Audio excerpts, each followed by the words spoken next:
PTA, because the National PTA has called all PTAs to this place of really calling out diversity, equity, and inclusion, and thinking about how we strategize to make sure that these three concepts are integrated into all the work that we do as a nation. And then from the National PTA, it kind of trickles down to your state PTA, but the National PTA has created this statement, and also, it's not just a statement, it's a plan to kind of hold people accountable to continuing the work of diversity, equity, and inclusion, and to also make sure that we are all communicating our beliefs and definitions across PTAs, which we'll talk a little bit about tonight, because when we use these terms of diversity, equity, inclusion, we have to kind of build this common ground because we all have different thoughts about what that means.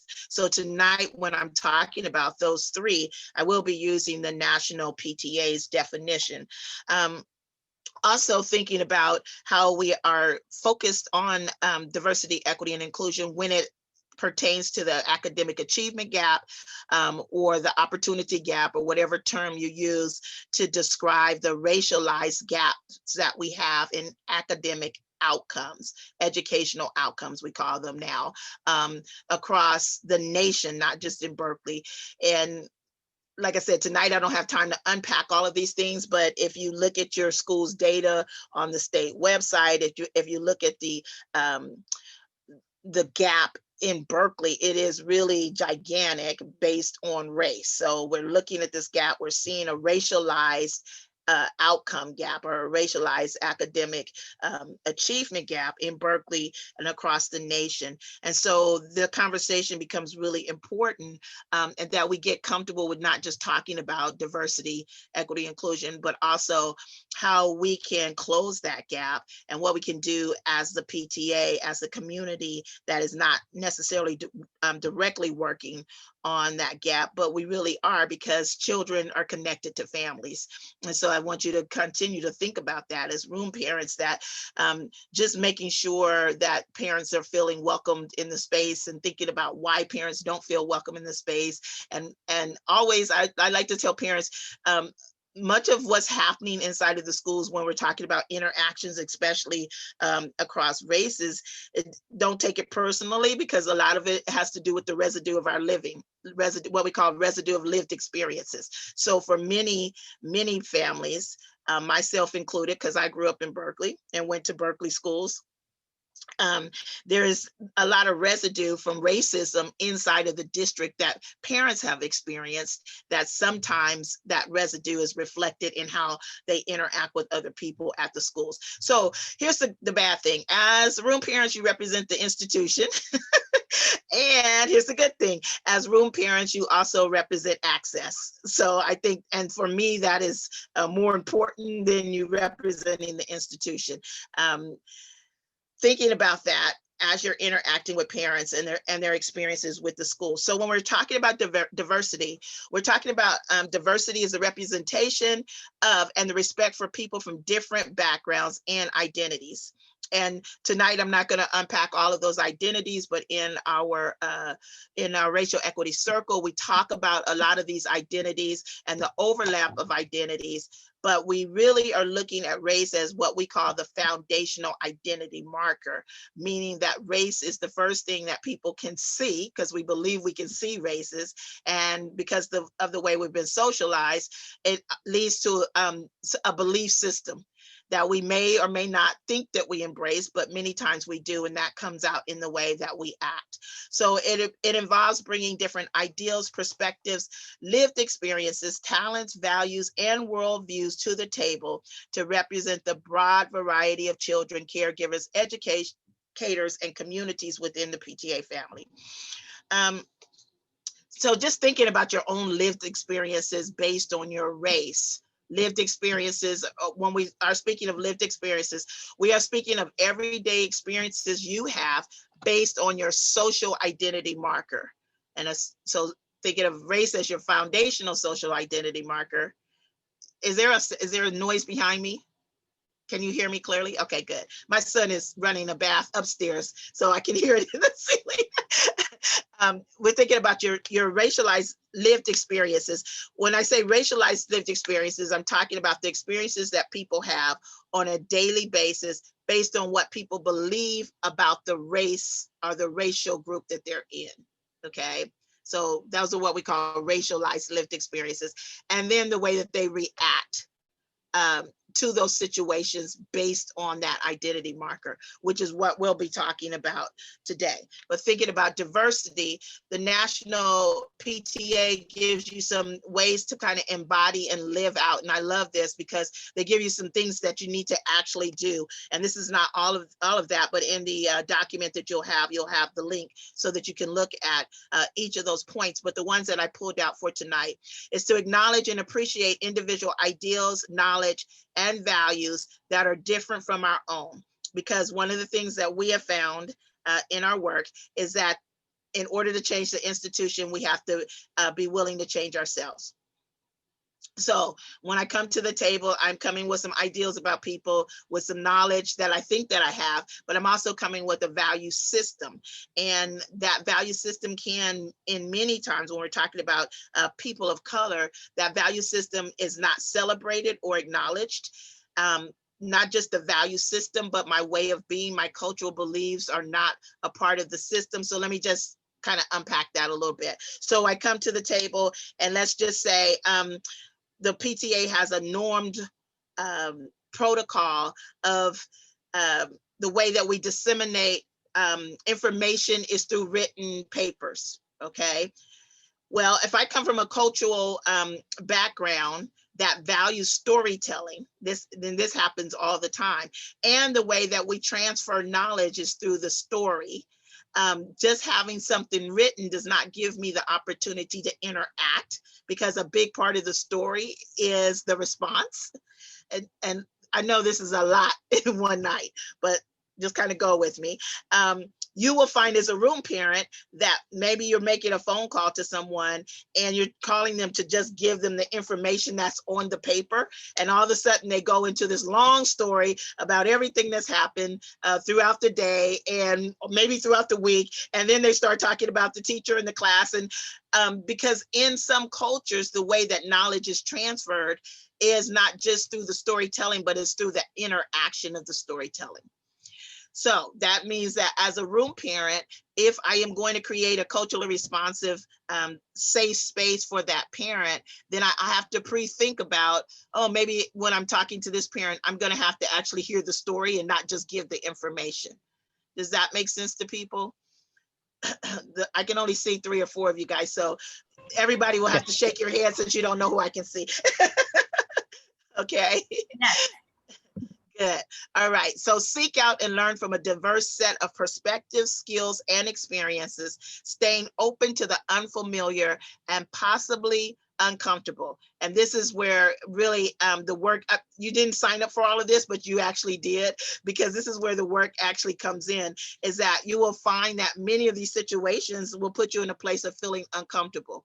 Just going back to the previous example, that storytelling, sometimes it sounds as though people are kind of stepping over some boundaries that you may have in your culture, but they don't have in their culture. So that story becomes a little bit much for you to handle, and you're not quite sure what to do with it. And most of the time, the response is just to listen and to acknowledge the story.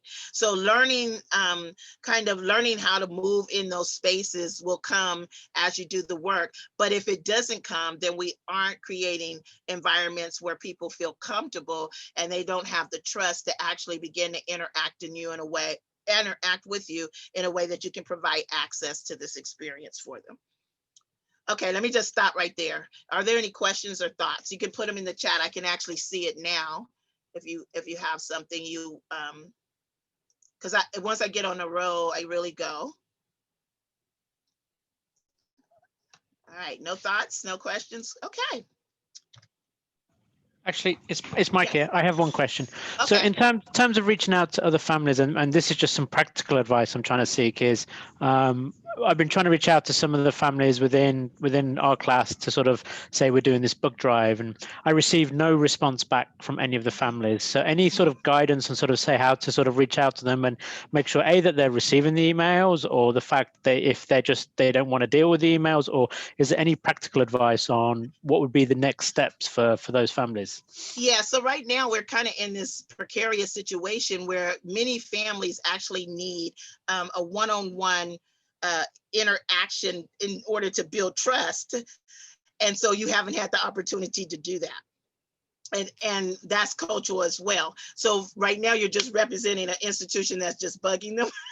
And so my suggestion would be, in your correspondent, to say to families, if you don't want to continue to receive these calls, please and then give them a way to respond, so that you're creating a space where they can acknowledge, but if they don't want to be a part of that right now, it's okay. And I think for a lot of families, that's part of the reason they aren't responding, because many don't want to be a part of it right now. So many people are just overwhelmed, but also because they don't have you haven't built that trust with them, that would elicit a response, if that makes sense.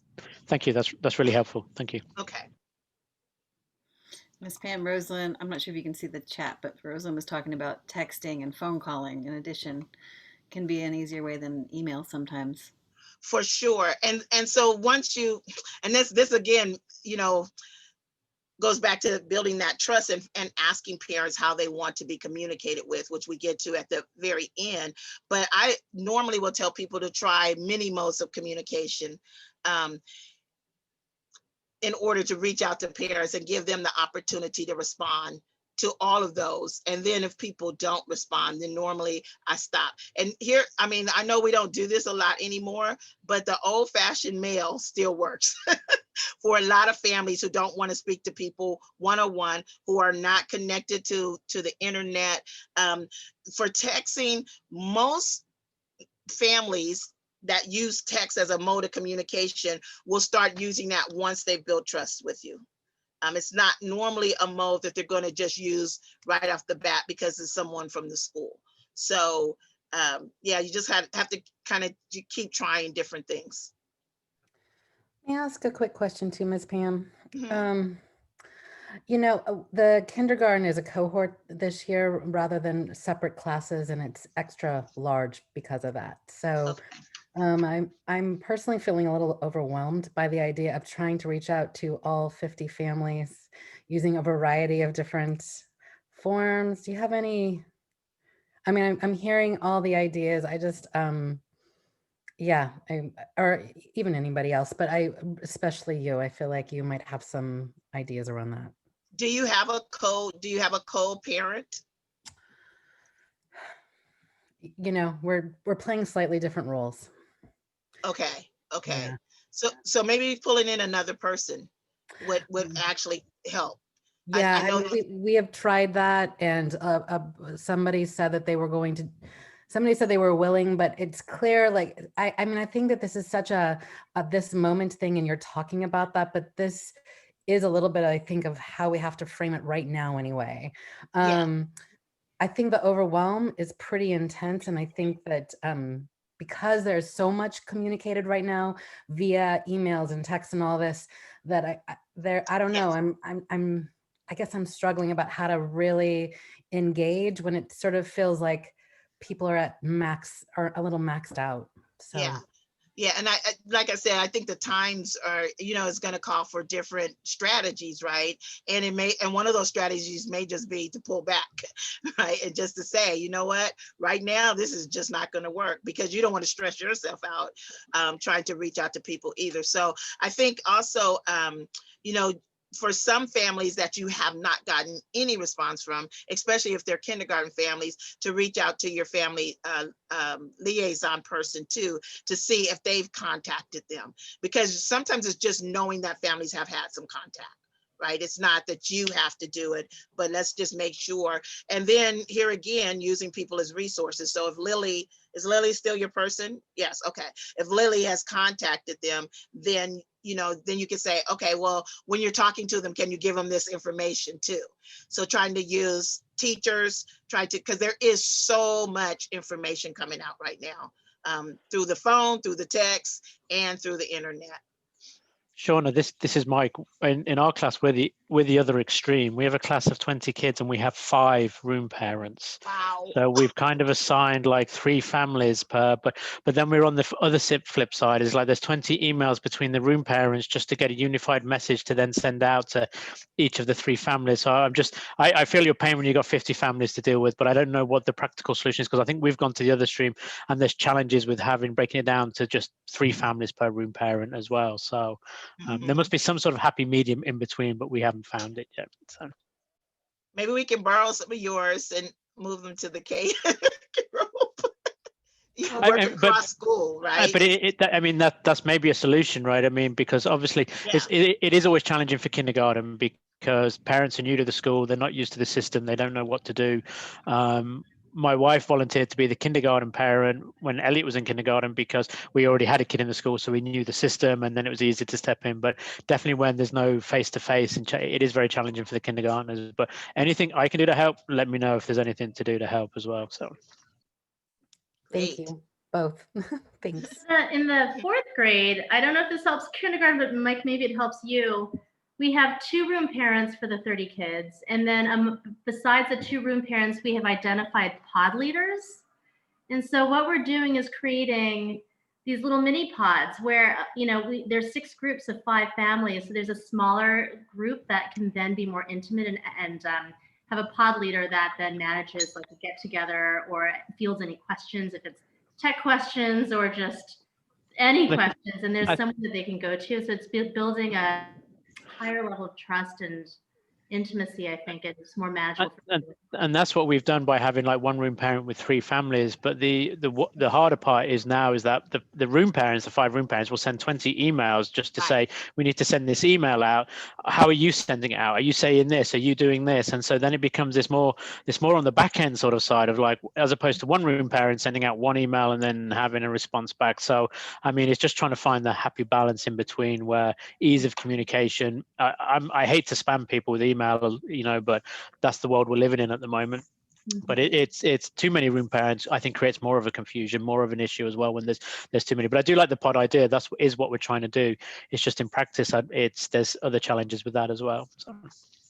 And I know at the beginning of the year, we talked with the staff as well and with your equity team, because there is a concern that there is so much information being sent out right now, even about what the role of room parents would be. And our hope was to kind of coordinate some of this, which I don't know if that actually happened, Viv, but we were trying to, because the principal was very concerned because the district is sending out info, and then the teachers have to send out stuff, and she had to send out stuff, and the room parents and the PTA. And so just thinking about that too, like in this time, what makes the most sense for your community too.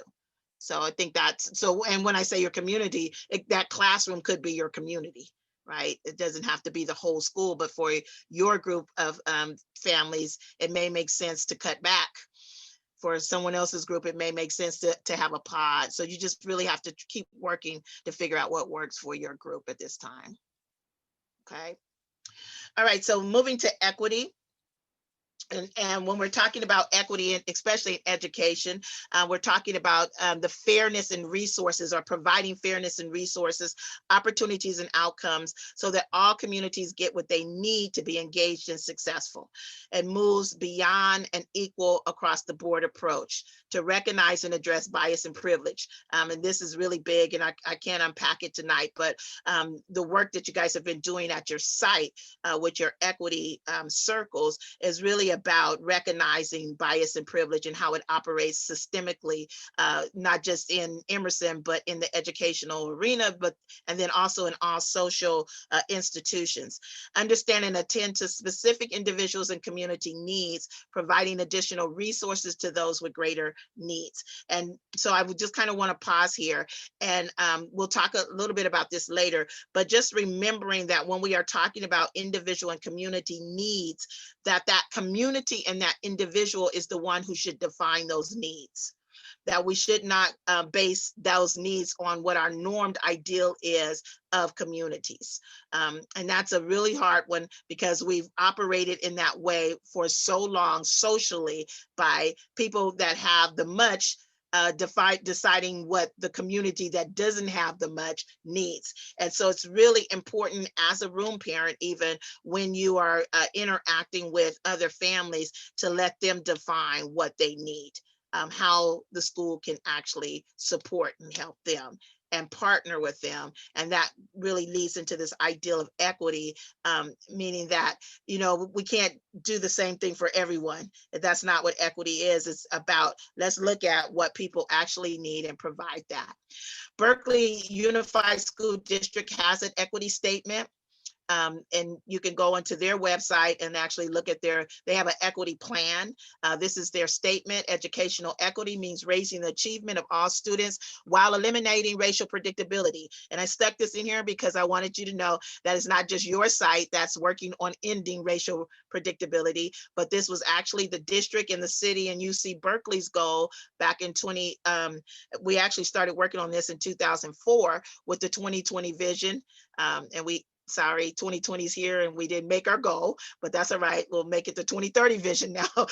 But to end racial predictability in Berkeley, there was a coalition of the three organizations, the City of Berkeley, Berkeley Unified, and UC Berkeley, to end racial predictability, which at that time for African-American males, we had a 50% non-graduation rate. So our racial predictability in Berkeley at the time that we began working on the 2020 vision was the fact that we could predict, if we walked into a kindergarten class and there were 10 African-American males, we could predict that 5 of them would not graduate from high school after matriculating through our district, and we would be correct. So that was the racial predictability then. As time has gone on, things have gotten better, but not much better. So, and we're not unpacking data today, but as you look at the data in the district, and you can go into the state website and look at that, you'll see that we still have a lot of racial predictability, not just with African-American males, but with other subgroups, racial subgroups as well. Equity goes beyond equality, where everyone is treated the same, to fostering a barrier-free environment where individuals benefit equally. So this kind of picture of equity is what we are thinking about in our district when we are thinking about educational equity and providing what people need. And I like this picture a lot more, this image a lot more than the one where you're looking over the barrels, because I always think about the fact that when we are thinking about equity and giving people what they need, we always have to think about systemic oppression and the fact that just getting a bicycle is not enough. I mean, if we're going riding, it's not enough. But when I'm thinking about systemic oppression, I also have to think about the condition of the person who we are providing the equity to, who we are providing the resources to, because those conditions are what comes from systemic racism.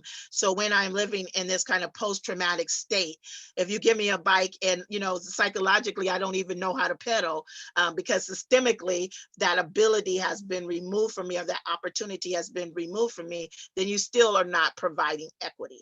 And these things become really, really important when we are talking about racial equity. How do we consider the residue of racism on different races and that interaction? And how do we talk about power and privilege and how that actually advantages some people and disadvantages others?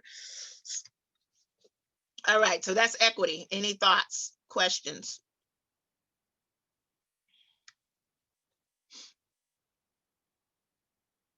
Trying to get back to the chat. Okay, so inclusion is actions, behavior, and social norms. And this is important when we're thinking about room parents, because what we're trying to do is change some of those social norms about what parent engagement is, what it means for parents to actually be active in their children's education, because that's very different depending on your cultural background and your racialized community and your racialized lived experiences and those past experiences and how disenfranchised you are from the institution. And so you will find as a room parent that you will have to redefine what parent engagement looks like, that we can't go on those traditional ideals of parent engagement means when my room parent calls that I come to whatever the event is, or I show up at school, or all of those different things, because people have different ways of being engaged. So those whole social norms need to change, and they have to change in our minds first, and then in our actions, that ensure that all people feel that they are safe, welcome, and that they belong. One of the main reasons that your site has a racial equity plan is because in the year that it was that the first equity circle was created, through our surveys, we found that every family did not feel safe, welcomed, and as though they belonged at Emerson, and that the divide was based on race. And so the group of parents that got together wanted to do something about that. And part of what they wanted to do was create a space where everyone did feel safe, welcomed, and as they belong. So that's why I say, as a room parent, one of the great privileges is that you will get to provide access to parents who don't feel like they necessarily belong in your space. And that's what led to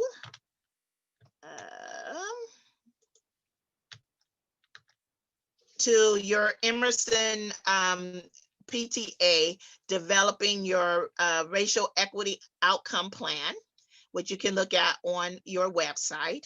But part of the mission of the plan is to build a culturally inclusive, racially equitable, and welcoming school that empowers the Emerson community to achieve cultural competency, remove cultural and racial barriers that prevent every student from reaching academic proficiency.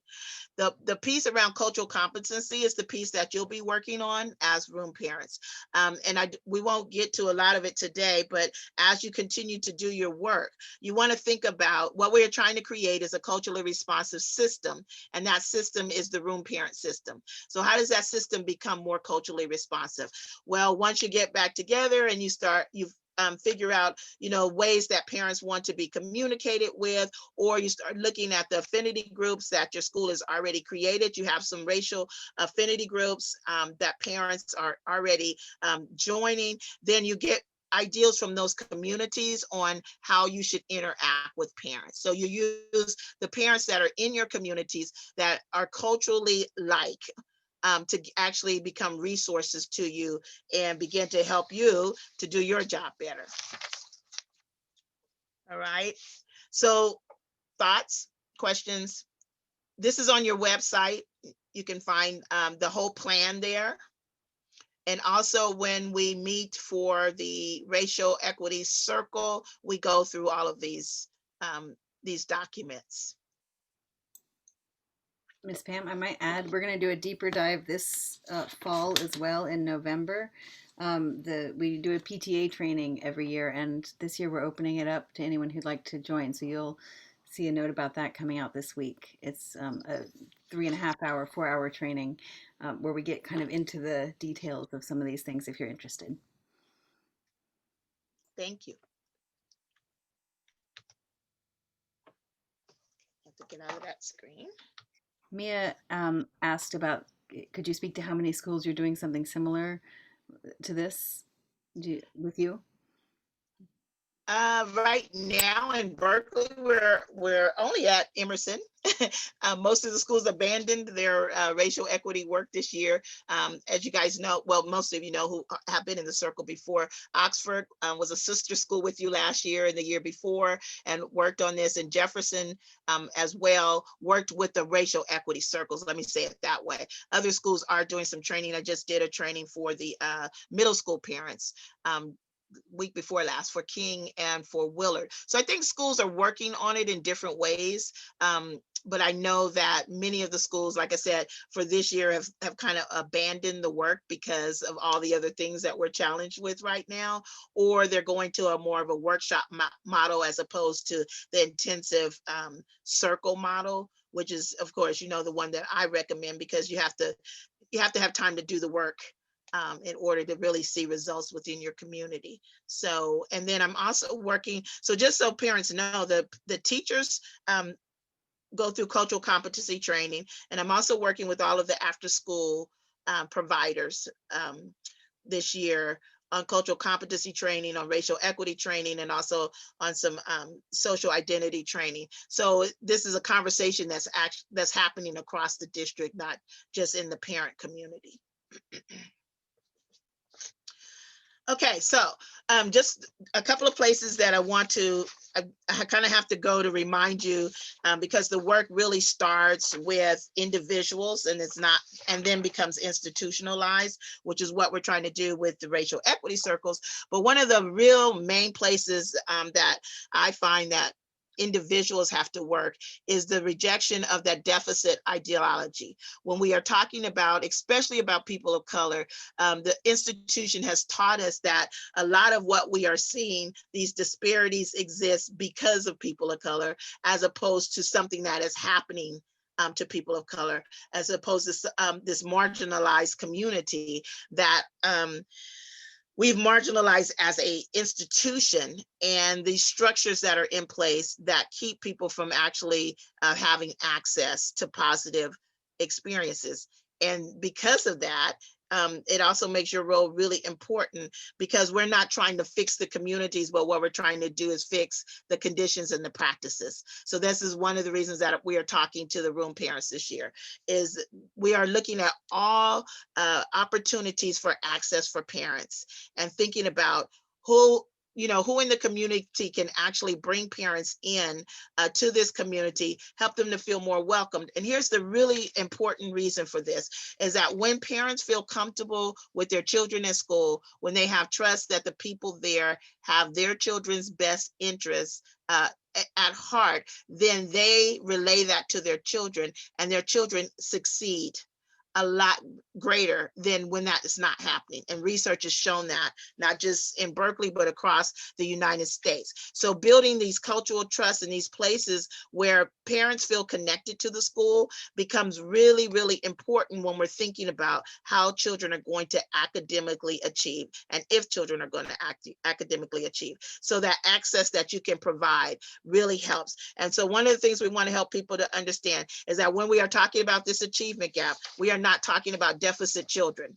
We are not talking about deficit families. And this is important because sometimes we have these implicit biases, and we don't realize that it comes out when we talk, that we actually talk to people as though they are in a deficit. I think, Vivian, we talked about this at the beginning of the year, right? In our effort to have conversations about what some families needed, we forgot to go and say to the families, what do you need? Like, is there anything we can provide for you? And so we moved under an assumption, okay, maybe people need us to bring them computers because their kids ride the bus, and just all of these things that we have to work on in ourselves. So we really have to work on this deficit ideology and move away from you're fixing people, right? That people are not responding to your emails or not responding to your calls for different reasons, but it's not because they don't want their kids to have great educational experiences. It's not because they don't want their kids to be successful. I work with all families across all races. I have never met a parent that said to me, Miss Pam, I'm sending my kid to school to fail. That's never been a conversation that I've had. So no matter what race, what diversity that or identity parents have had, we want to always remember that every parent wants their child to succeed. What that looks like for parents may be very different. And so the access that you're trying to provide can't come from this place, even in my conversation, that there's a deficit there. As a matter of fact, it has to come from a place of value added. And that is a term I want you to write down, because it's not in the PowerPoint, but it's not just good for you as a room parent, but it's good for you as a parent, because you really want to start working even with our own children to help them to understand that no matter what race a person is, they can add value to your life. And what we are trying to get over to parents, even through this communication that you're having with them, is that you have something valuable that we need. right? That we want you to be a part of the community, that we want you to have this information, that not only do you add value, but also what I am bringing to you will add value to your child's academic life. So it's how we package that message that's really important. Work to understand the relationship between intent and impact. Really starting to think about how many of us come from places of privilege, and how that privilege will play into our interactions with parents. And that privilege also provides access, that people who don't have that privilege, that people who lived inside of a socially oppressed society may not experience that privilege. So even when I'm talking to individuals, making sure that I'm not unintentionally perpetuating a system of oppression through the language that I use, through the interaction that I use, by normalizing experiences, by expecting them to respond in a certain way, but accepting the way that people come and respond as part of who they are and as something that is valuable. And then reject that myth of color blindness. That's another place that we have to work a lot on.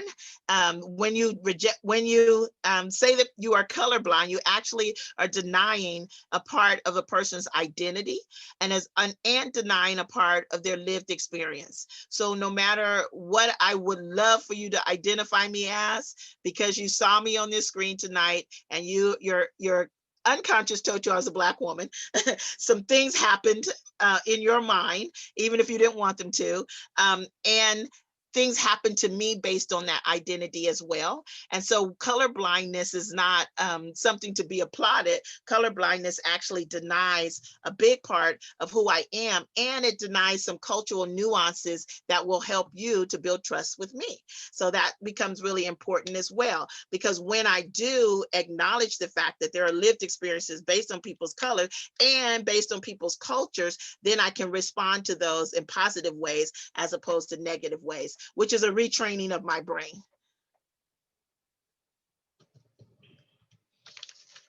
All right, so let me give you some tips. Let me stop there and just see if people need to say anything or have any thoughts, questions. I know that was a lot in there. That was like my 7-hour training in 30 seconds. Ms. Pam, I do have a few questions for you, and I'm trying to figure out how to formulate them. Okay, just say them. I'm cool. Oh, I think it's more of like I'm trying to get them formulated in my brain. Okay. It's this piece of especially in kindergarten, but I feel like at all levels there are some I don't know, there's like what I hear you're saying is like we need to be nuanced, we need to be very flexible in our approach, but I also feel like there's some quintessential questions, like power questions, or some way potentially to draw out what needs to get drawn out, or connected with in any family. And I don't know if you have some specifics around that, because that's kind of where like it's gonna be, I don't know, like if there's like, these are the 3 questions, Shauna, you should probably be checking in on with any family you connect with. And I hear one of them is, what do you need? Like, how can we support you? How can we support you? But I don't know if I'm missing pieces in that too. I feel like I probably am missing some specifics. So if you could speak to that, it'd be great. Yeah, I think that so here again, we have this hard piece around relationship building, because and I'm trying to not overwhelm you guys with all these definitions and terms, but when you are thinking about engaging with families, you are thinking about really 2 different types of communities, and we call them cultural communities. And one is an individualistic community, and one is oh my gosh, a communal community. Like I had a brain freeze. And so normally the families that are disenfranchised from the institution are communal communities. And there really isn't a question. It's more about a hearing and a sharing, right? And so you would base your questions off of that, what you hear in the conversation kind of ties back to that story. And what we really found is that most PTAs, most of the business of the PTA is so structured that it doesn't give people who are from communal communities the opportunity to enter. Does that make sense? So you got, you guys have, I mean, you just said it, you have 50 families, right? And you got to call them all, and you got a sheet, and it's kind of pretty much scripted, and you're going to say this to people, and then you got to move on.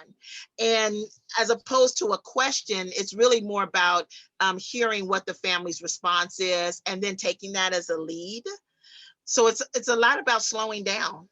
It really is, and kind of pushing against what we have normalized as the communication mode, and creating this other space. Because even with this first piece here, it really begins with building that trust, and that trust comes from you actually sharing a little bit about yourself. With a communal community, what they want to know is that you're a parent, and that you guys have some common ground. And the common ground can't be, I'm the room parent for your class, and this is what the teacher told me to tell you.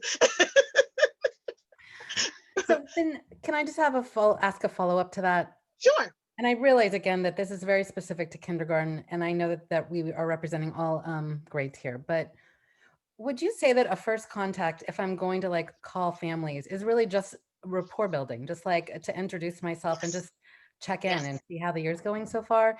Yes. Is it, I guess in my brain, I thought like, well, it feels like almost like I'm stepping on toes, like, well, that's the teacher's domain, but that gets to be our domain too.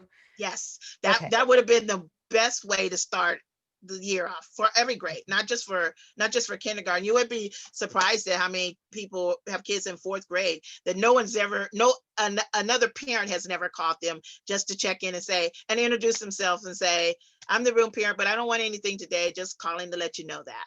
Here's my number, right? I mean, that's the very beginning of building that relationship and that trust.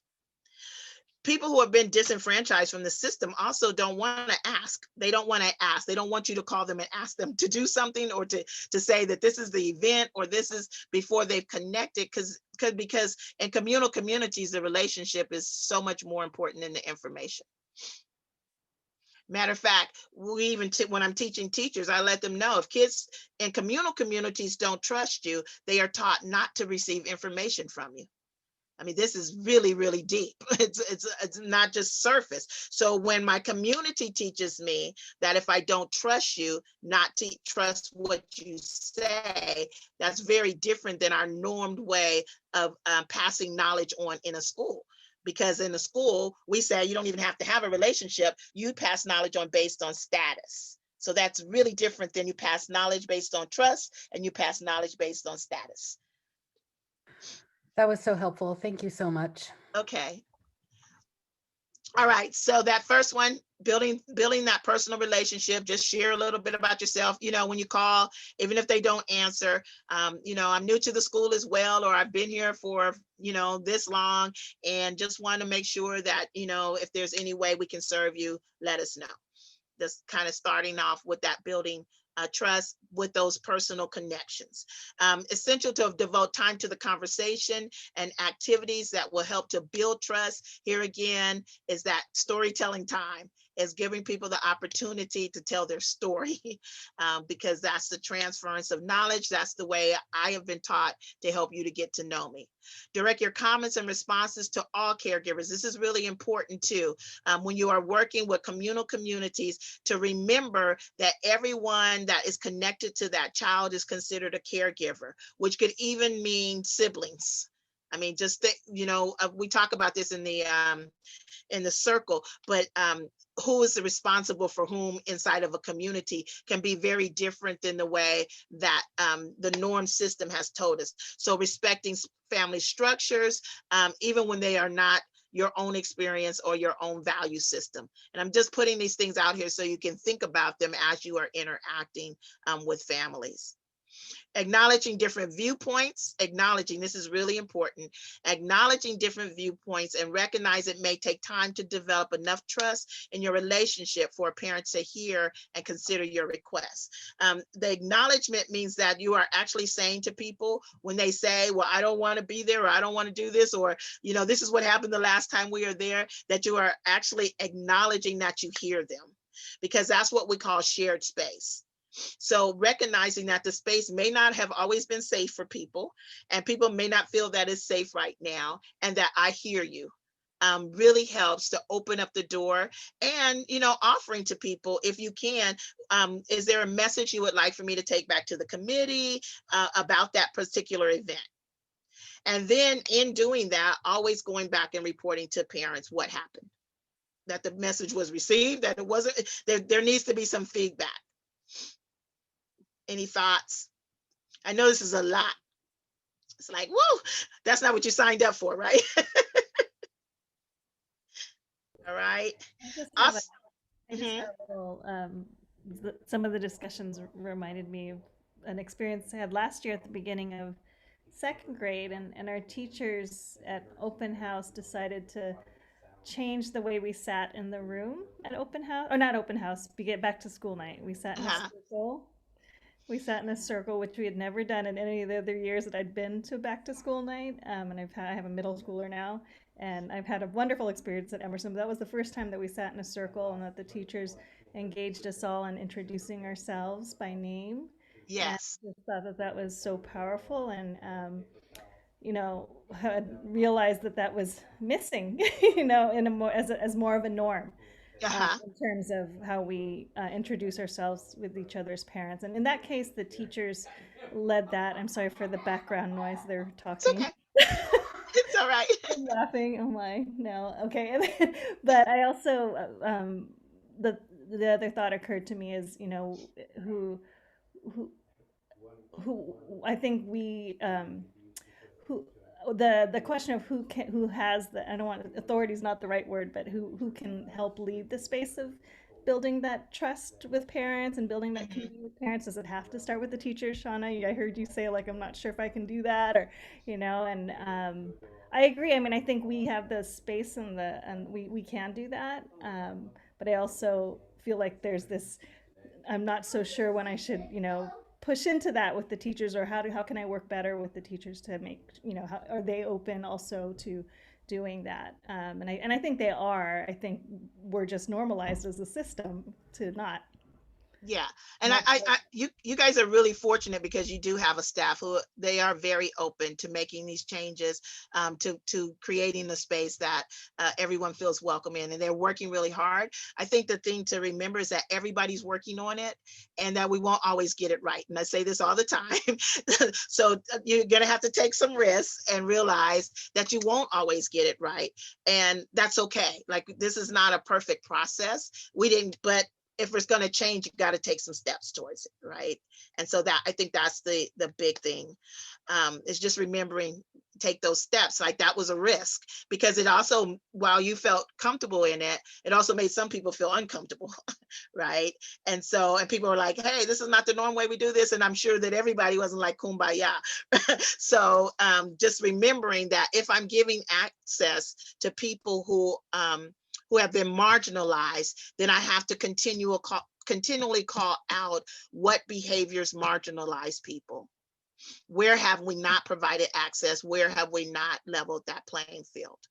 Here's another really important one, is that remember that many times you will need to explain processes and systems as opposed to assume that people understand.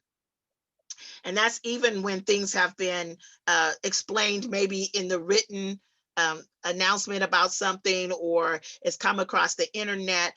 For many people, here again, that transference of knowledge is person to person. So even if that's over the, you know, over your phone, or whatever way you're communicating with that family, but just taking that opportunity and not asking people, do they understand? Sometimes when I am working around helping people understand processes and terminology, I just explain it to everybody. Even when people get upset and say, I already know. It's like, okay, well, this is part of my script so that I am practicing that. And then I also feel like that levels the playing field for me too, that I'm not calling out people, but realizing that everyone doesn't understand all the systems. I'll give you a really good example of this. Many times we use acronyms so often in education because we think that we've explained them, at least as an educator, I can say that. Many times we've said it one time and then we expect people to understand it. And I do this when I train inside schools. I'll talk to parents as though they're the teachers and they already understand all of these acronyms that we use in education, but just helping people to understand even when you're getting whatever it is that you're passing along to people. Here's a good example. I was at a school and they had a silent auction, and I know you guys, I don't know if you guys still do, but their school participated in a silent auction, and they were trying to figure out why the people of color, especially the Black families, were not coming to this silent auction. And so the principal actually asked one of the parents, who was a parent who participated a lot, why did she think that people didn't come to the silent auction? And the parent actually said to her, what is a silent auction? So just the assumption that because this is a normed term in a community, that it's normed across the board. We do these things all the time without ever thinking about, oh, maybe we need to explain what happens here, what this is about, as opposed to just assume. And so my suggestion to that school was, okay, so no matter what the activity is, you put an explanation in your newsletter, right? As opposed to just calling out the silent auction. And so that's something you might want to think about as room parents too, is do people actually understand not just the process, but the terminology, what's actually happening. I think we had this at Emerson when a parent was in the study circle and had never been to the Friday, I don't know, Susan was there at that time. There was a Friday assembly or something, and the parents were talking about it in the study circle, and the parent was like, is that what happens there? I never came because I didn't even know, right? So just the assumption that people understand the things that they're being invited to. Go ahead, Viv. I wanted to add for this year in particular that the idea of pods is also not known to everyone. So I want, as we talk about that with families in our classes, just be aware that that's not a common term. Thank you. Come across that a few times already this year. Thank you, for sure. Any questions about these? Okay, so when we get back together, when COVID's over, making sure that we do in-person outreach, not right now, but when COVID's over, making sure that we do in-person outreach. And this ties back to this, the most important thing you can do as a room parent is greet people. This is so extremely important. In-person greetings on the school, provide access for people. You would be surprised, at how many people say they come onto campuses and no one speaks to them day after day after day.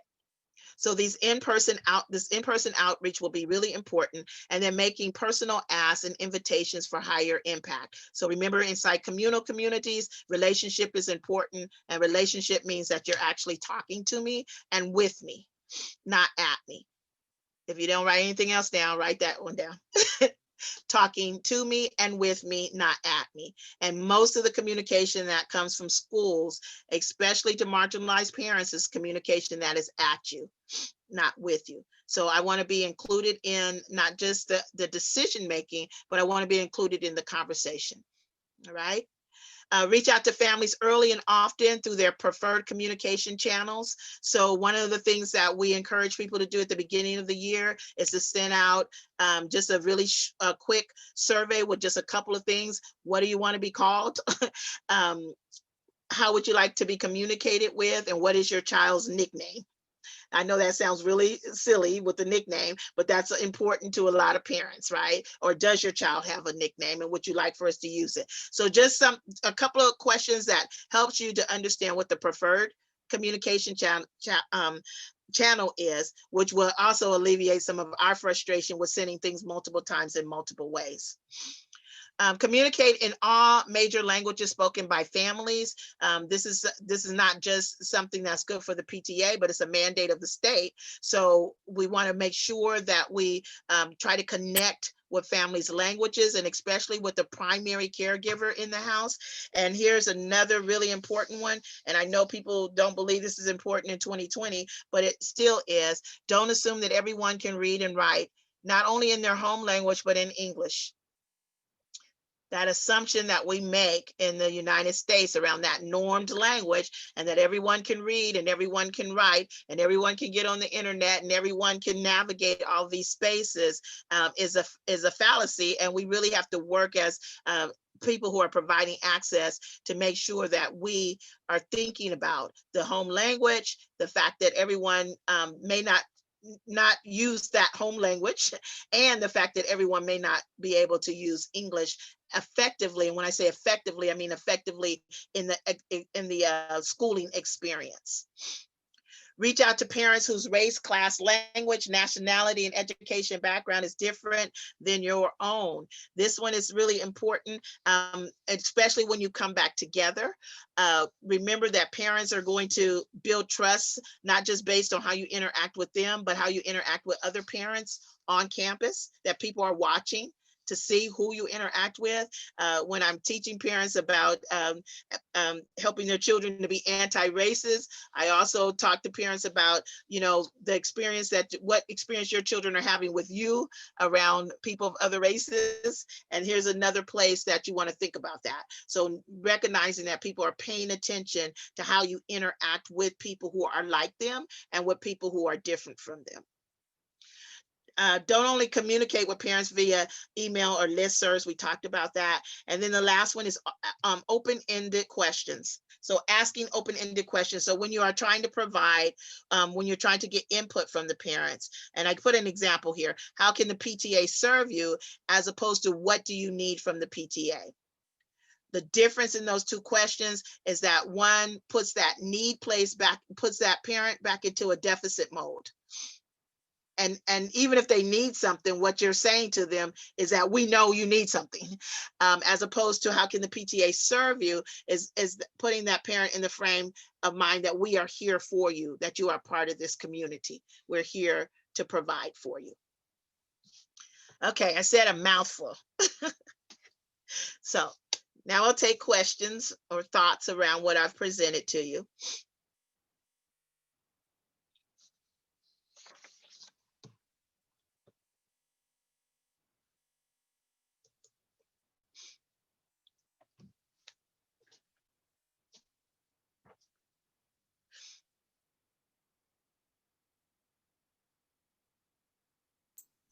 You can feel free just to unmute if you want, or type it into the chat, whatever you prefer.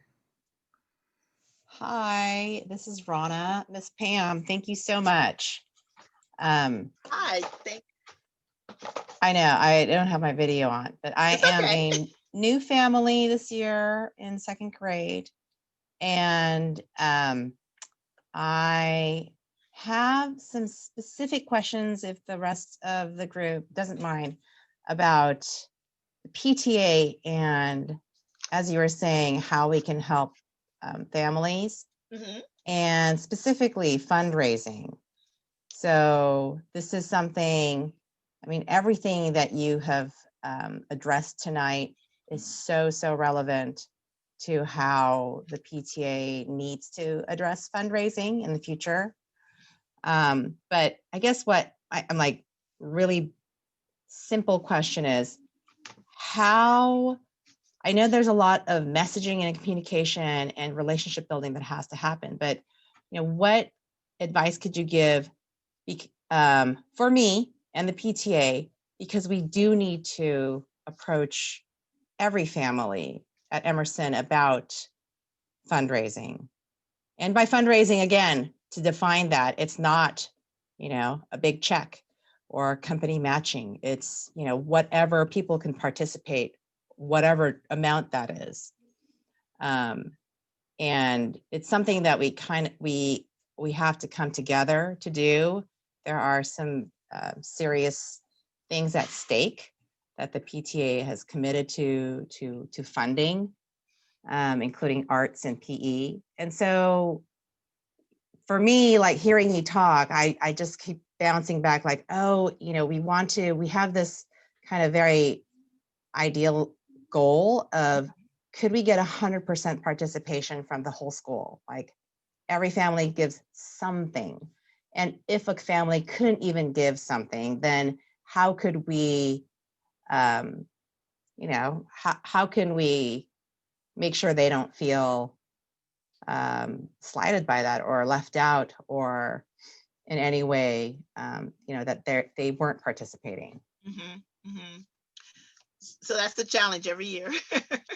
I know. Yeah, every year. So I think the first thing for you to remember is that when we are talking about the PTA, that the PTA has an institutional history as well. And so the messaging of the whole PTA has to change, Yes. because there are families that are going to reject giving just because the PTA, because of that, the image, the PTA image. It doesn't have anything to do with you right now. It's just that image. Also thinking about value added. In order for many people to change their behavior, in order for most of us to change our behavior, we have to see the value added. And so in your messaging, you're going to have to figure out how to help all families see the value that's added to their children's lives, because that's what it's about. And many times when the PTA, is advertising the fundraising, it appears to be about, like you said, art. I don't know, whatever the other one was that you said, as opposed to the children. And I know that for most of us that connects, but for a lot of people it doesn't. So how does this benefit every child? How will this benefit my child? Because if I say that to certain parents, they'll say, well, my child's not taking art, or my child doesn't even like art. Right? So it's in that messaging around the value that will be added to that child's life. And that's something that you guys have to get together and figure out. I mean, and I always say use people that are in the communities that you're trying to reach, because it's normally a community of people. We don't always name them, but we know it's kind of that coded language. But people who are in those communities who can become those liaisons. Thank you. That's very helpful.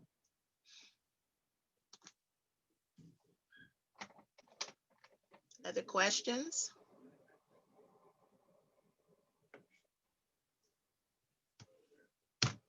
I must have done a wonderful job. You guys have no questions. Or we're zoomed out. Yeah, You're right. zoomed out. I get it. And you did a wonderful job. Thank you. Agree with that too. I agree with that too. Mia, was that you saying you were zoomed out? Yes, you came up a lot in my meetings today, though. You will see some emails in other contexts. So Oh, okay. always appreciate you, Miss Pam. Thank you. Ms. Pam, I actually have a question. Yes. Is it appropriate to ask for people's phone numbers? How are you all contacting people right now? Well, we've asked everyone to join Remind, if you're familiar with that. It's like the internal app, but not everyone has yet. So we're still going through email. And it's now to the point where we're saying, let us know how best to communicate with you. Do you prefer text or a phone call or email or Remind? And what? So you say you don't ask them that? We do ask them that, but I don't go so far as asking for their phone numbers. And I'm not sure if that is inappropriate or okay. Oh, no, it's definitely okay. Okay. You can ask. Okay. For sure. Yeah. That's true. If they're not they're not comfortable, they just won't. Right, exactly. The phone numbers may be in Where's Waldo as well, depending on if they've put their information in Where's Waldo. Good point. Yeah, does everyone have access to that? Because they have just kind of uploaded a bunch of information into there. I don't know how that happened, but it was amazing. Some of it may be outdated, but I think it's a really good place to start. Actually, with Where's Waldo, it was down to individual parents to actually upload their information as well. So some parents have done it and not. So I don't think it's as complete as they used to do it when they used to do the paper version. But it might be worthwhile checking. If you go to berkeleypta.org, there should be the online Where's Waldo to get access to there. So that might be useful. So is it then appropriate or not appropriate to reach out to the teachers and ask for a list of all of the students and their families' names and phone numbers, or is that? I would say if you're having trouble, getting in contact with the family, I would reach out to the teacher and say that. And and that way the teacher can become a resource, because they can either say, well, I'm in touch with that family. Because remember, what you want them to get is the information. So it doesn't have to come from you, especially right now, while you're not, in the space together. So if the teacher says, and you can say, I'm having a hard time, getting this information to this family. Would you prefer that I call them? Because the teachers can say well, give them a call. That's the way I contact them. Contact them. And I think teachers are definitely willing to do that, especially right now where they need the extra help. Also, it won't be your whole group. On Remind, you can access the class and see all the emails or phone numbers associated with the parents. Yeah, we've got the phone numbers for our class. It was sent out to the room parents, a list of addresses, names, person to contact, and the telephone numbers. I will check that out. Thank you, guys.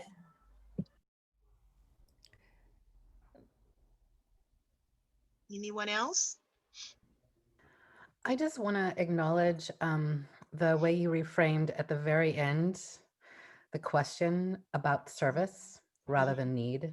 And I just, I feel like that's probably what I was getting at earlier, like like if you could like dial it down to a thing. And I think that word serve is such a key thing for my brain to like embrace right now. And I just want to thank you for that nugget. I think it's a really big one.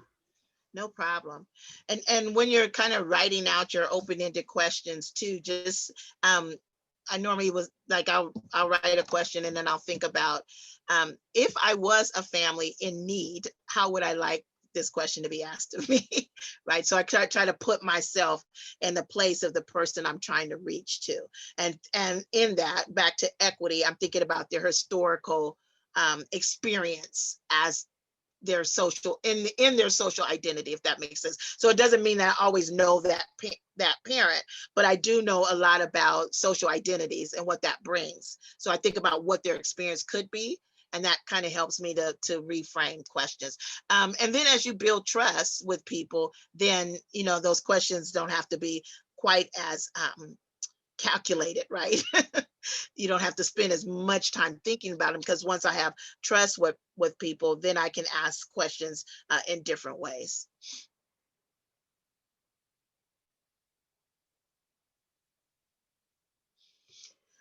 All right. No other questions, thoughts? Okay. Well, thank you all for signing on. I know it's been a long day, especially for all of us who are on Zoom or whatever we're on all day. But thank you for being here, for being present. I will send this PowerPoint to Viv right away. And I don't know, Viv, where will you put it for? Will you just send it out to them? Oh, that's a really good question. Yes, I will